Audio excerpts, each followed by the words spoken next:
नमस्कार, मैं तुलिका दत्ता। आप देख रहे हैं सत्य आप तक। आज हम हैं एक बार फिर अधिवक्ता प्रदीप नवानी जी के पास, क्योंकि आज हम एक ऐसे विषय में बात करेंगे जो कि नवानी जी के पास जिसकी शिकायत आई है, और वो विषय है अवैध रूप से रिहायशी इलाकों में चलाए जाने वाले डेयरी फार्म तबेले होने की।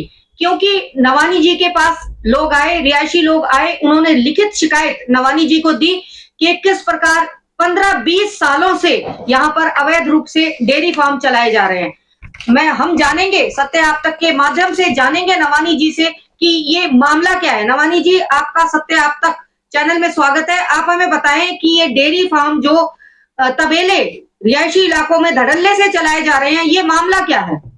नमस्कार मैडम, आपके दर्शकों को भी नमस्कार। मैडम, ये लास्ट मंथ फरवरी में हमें एफ ब्लॉक रेजिडेंट्स की कंप्लेंट आई जी। और ये कंप्लेंट मैडम लगभग 25 लोगों ने इस पे सिग्नेचर किया हुआ है जी।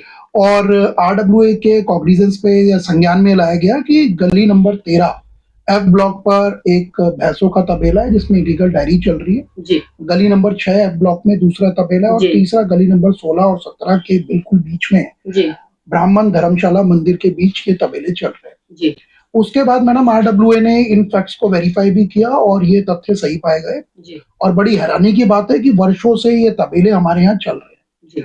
तो मैडम, ये जिन भी लोगों की कंप्लेंट आई हमने उस पर एक्शन लिया है और हम आगे ले रहे हैं। बट हम बड़े सरप्राइज हैं कि एक अर्बन एरिया होने के बाद जिसको म्युनिसिपल कॉर्पोरेशन ऑफ दिल्ली ने टेक ओवर कर रखा है, उसके बावजूद भी यहाँ पर बिल्कुल काउंसलर की नाक के नीचे तबेले चल रहे हैं। तो इसकी कोल्यूशन के लिए जांच भी होनी चाहिए। जी। नवानी जी, आपके पास कंप्लेंट आई और निश्चय ही आपने, जैसा कि आप अभी तक रिहायशी लोगों के लिए, यहाँ की जनता के लिए करते आए हैं, आप बीइंग एन एडवोकेट, आप बताएं क्या रिहायशी इलाकों में ये जो डेयरी फार्म तबेले चलाना कानूनन सही है?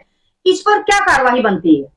देखिए मैडम, जैसे ही हमारे पास कंप्लेंट आई थी जी, हमने इस कंप्लेंट को तत्काल प्रभाव से डेप्यूटी कमिश्नर को फॉरवर्ड किया जी, और बकायदा हमने डायरी नंबर लिया और डिप्टी डायरेक्टर वेटनरी को भी किया और इनसे मीटिंग्स भी की। जी। और हमारी मीटिंग के बाद एमसीडी ऑफिशियल्स पहुंचे भी डायरी पर और इनको कहा है, जो हमें सूचना मिली है कि इनको कहा गया है कि ये डायरी समन्वत तरीके से इसको यहाँ से हटाएं और खाली करें। अब मैडम, जहां तक लीगल एंगल का सवाल है, हमारे honourable high court of Delhi ने common cause society versus union of India में इस जजमेंट से बड़ा क्लियर कर दिया था कि जितने भी रिहायशी इलाके हैं जो एमसीडी के पास हैं, वहां पर डायरी चलाना कानूनन गलत है।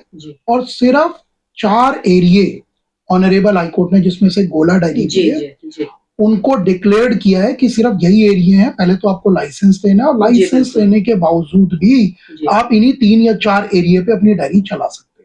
तो जहां तक राजनगर पार्ट 2 की वार्ड में डायरी चलाने का सवाल है, सरासर इलीगल है। और मैडम, इसमें section 417, section 418 Delhi municipal corporation act attract होता है। एमसीडी इसमें प्राइमरी बॉडी है जो कि इसको हटाने के लिए लायबल है। जहां तक मैडम हम कानून की बात करेंगे तो पहले आईपीसी में सेक्शन 289 था और अब बीएनएस में सेक्शन 291 है जो डिसओबीडियंस ऑफ पब्लिक ऑर्डर से रिलेटेड है। और दिल्ली पुलिस एक्ट की बात करें तो सेक्शन 98 में भी कार्रवाई बनती है। तो हर एक एंगल से, चाहे दिल्ली पुलिस एक्ट हो, चाहे आईपीसी हो जो बीएनएस है, चाहे दिल्ली म्युनिसिपल कॉर्पोरेशन एक्ट हो, राजनगर पार्ट 2 की सीमाओं के अंदर मैडम तबेले चलाना सरासर गलत है। और इनसे जो होने वाली परेशानियां हमारे सैनिटेशन डिपार्टमेंट के पास आ रही हैं। लगातार सीवरेज सिस्टम ब्लॉक हो रहे हैं क्योंकि उन तीनों तबेलों का जो एक्सक्रिएशन है, एक तबेले पे कम से कम 15 से 20 भैंसे हैं, उनका पूरा एक्सक्रिएशन हमारे सीवरेज सिस्टम पे आता है जो कि फ्रीक्वेंटली जाम होता है। बीमारियों का जहां तक सवाल है, आसपास की पूरी गली में लगभग बदबू का माहौल है और जो बीमारियां हैं मैडम वो तो हो ही रही हैं। और अगर ये सब, मैडम मैं बड़ा सरप्राइज हूँ, रोज इन भैंसों को निकाला जाता है जिसके वीडियो हम आपके साथ शेयर भी करेंगे। और राजनगर पार्ट 2 की बिजी गलियों से, बिजी सड़कों से उनको ले जाया जाता है जहां पर मोटर व्हीकल चलने चाहिए, हमारी माताएं बहनें बच्चे चलने चाहिए।